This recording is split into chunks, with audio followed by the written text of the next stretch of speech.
Assalomu alaykum muxlislarimiz.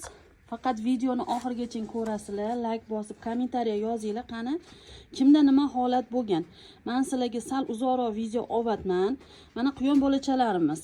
Bu yerda 20 kunligi ham bor, 22 kunligi ham bor. Mana mashina qilib quyonlarimiz o'lib qolyapti. Nima sababdan o'lib qolyapti? Bular chiqqandan keyin, onasini oldidan chiqqandan keyin, sut emgandan keyin yem yeyolmay qoladi. Yem yeyishga chiqadi, yem hazm bo'lmagandan keyin mana shunaqa holatda quyon bolachalari o'lib qoladi. U har doim ham bo'lavermaydi. Onda sonda bo'lib turadi. Hadeb so'rayapsizlar. Mana bizada ham bo'ladi shunaqa holat. Endi ilojimiz yo'q.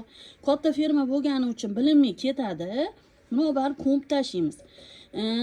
Immuniteti balandlari sog'lom bo'lib chiqadi. Immuniteti pasti baribir nima bo'lsa ham, yemdanmi, boshqa narsadanmi o'ladi.